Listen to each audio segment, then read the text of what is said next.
Hey guys, it's Gretchen. I wanted to come on here because I wanted to share something I think is going to bless you if you're going through a divorce or a breakup. And I'm going to tell it in a way that it's actually in a story format, but it's going to be so closely resembling maybe something that you've gone through because it's definitely something that I have gone through. I was recently in a long-term relationship that I felt like it was the one. I had poured all myself into it, all my spirit, my time, my energy, just everything. I wanted to go into it, not with any hindrances, not with any walls up. I literally wanted to make sure I was doing everything I could because I felt like that was the relationship for me. In the process of doing that, I found myself almost like if I was at the beach. And, I was loving the sun, the music, the food, the the sand, and just the memories of it all. And then I found myself in the water holding his hand and just enjoying the view and all the memories of what we created on that shore.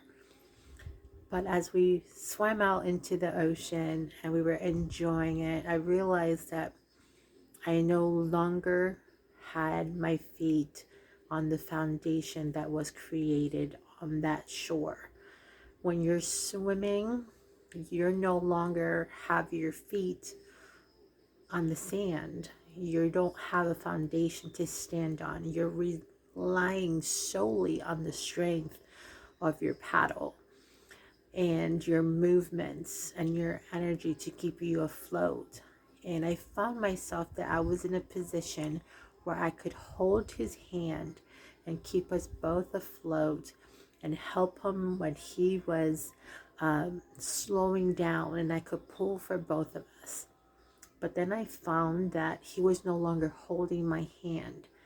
He was holding my arm, which took more strength because he was no longer paddling at his full capacity.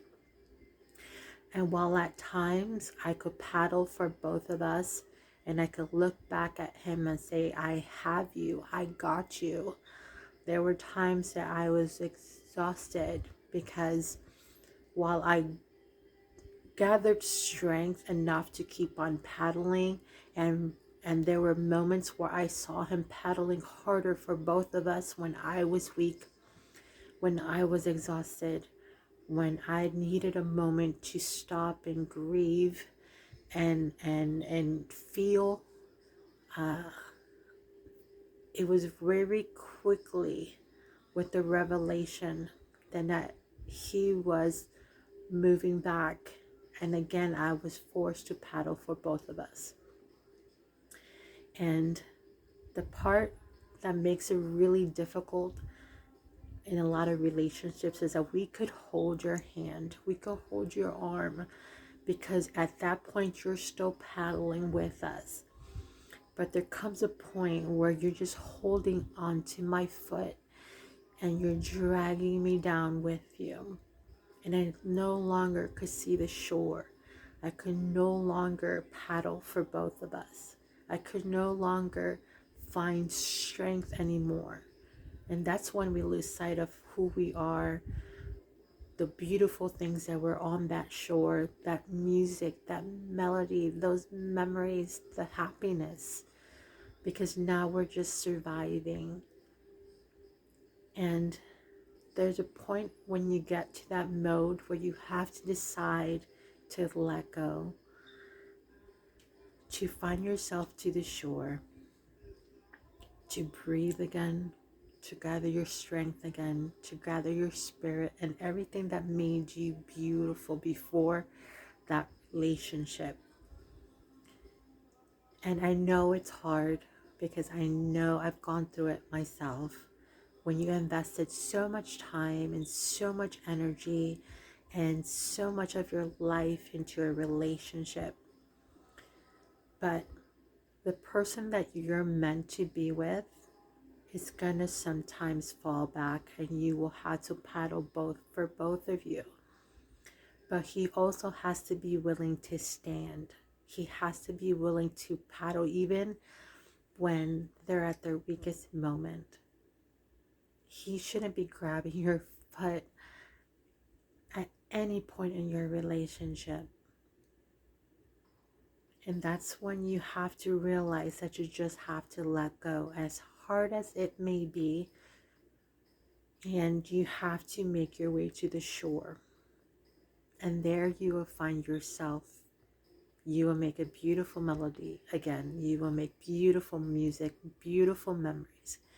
And within those moments, you will find the person that was meant to be alongside you through all the storms of life all along. I know it's hard to believe. I know it's hard to receive that you have to let go, but you do. And it's going to be okay. And you're going to go on that shore, and you will make new memories, and you will make new music, new melodies, and you will feel the sun on your face again. And in the process of doing that, you will find the true love of your life that will be alongside with you through everything, that will paddle just as hard as you to be in that relationship, that will never grab your foot, that will grab your hand when he's tired, knowing that you could pull for both of you, but he will never make it where you guys are both drowning. I don't believe that's the love that you deserve. I don't believe that's the love that God wants for you. I don't believe that that is something that is written in your story. So today I pray that you find your way to the shore, that you create your music, and that you wait for the one that is supposed to be riding alongside you while all the storms of life. I love you guys. I will talk to y'all soon.